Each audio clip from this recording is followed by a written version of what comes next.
Hello, YouTube, and hello, world.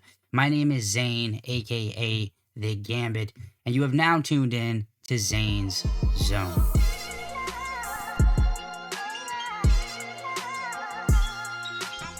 Right? So, If somebody I, that has access to nuclear codes sees a bad video or something happens on the internet or there's riots in the streets, that could set off a chain of events that leads you to a catastrophic outcome, right? Like, could a bioweapon not be engineered today with the technology that we have today? Could a malicious actor not do it? So I do think there's very real existential problems that exist with the current technology Mhm. way, way before you get to ASI. And the other part is, so again, a lot of these guys, if you engage with this community and you listen to a lot of their reasoning, they're very hyper focused on the extinction part, and I think that that's actually emblematic of why the discourse and the way that they discuss these topics is problematic because he believes that you wind up getting into these conversations where, oh well, that's not extinction, so I don't care. Oh well, it's not every person, so I don't care. Oh well, it's not doom, it's not catastrophic, so I don't care, I don't care, I don't care. That's a fucking problem, and I think most people, and maybe I'm the odd man out here, but I think most people, especially non-tech people, the average person that gives a shit about their family and friends and what the fuck is going to happen to the planet and all these things, hear that and are going to go, "What the fuck are you talking about, dude?" Like, we should give a shit. This is a political issue now. My fucking power bills are going up. My kids having anxiety talking to this thing. I don't know what the hell is going on. It's a huge political issue. There's maybe this fucking AI bubble thing that's going to send us into some crazy economic disaster. Like, people care about that stuff. And I don't think he actually even thinks people do, or he doesn't care that people do. And I don't think he sees that as a shortcoming to his argument. And also, there, I'm saying, I don't think we should be waiting for one or two huge moments that are going to change the whole trajectory of the planet.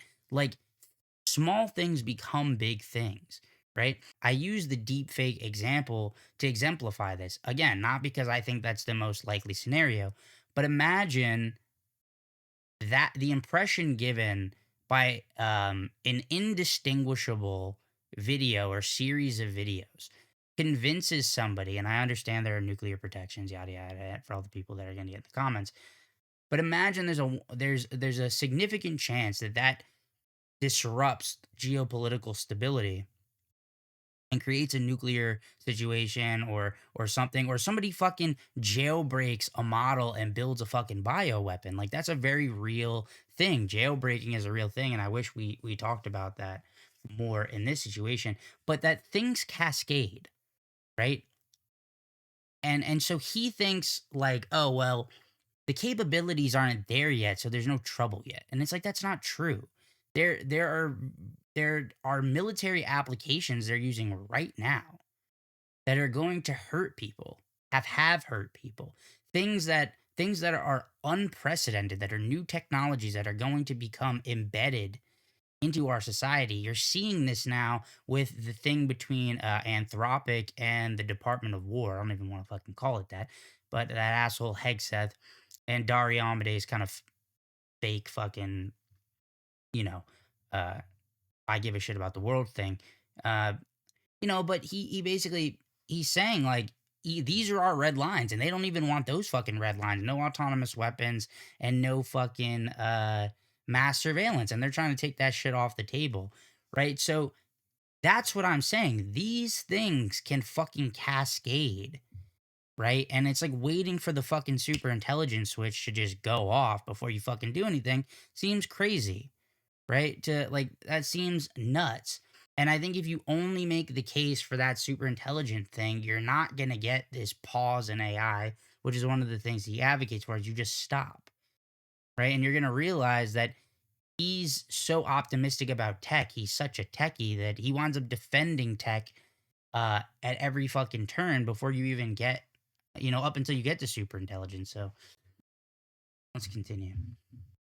Go ahead. I'm sorry. I apologize. Well, no, it's a good, point, right? And that's something worth taking seriously, like, I mean, there have been really smart arguments saying, "Hey," like, the biorisk is a good example. I know you mentioned, like, okay, firing the nukes. To me, the clearest example is probably on the bio side. One example is mirror life. So if All AI can right, help listen to accelerate this. unlocking mirror life, that's something that could be extremely deadly and irreversible. We don't really have good mirror life defenses. Maybe we'll figure them out, maybe we won't.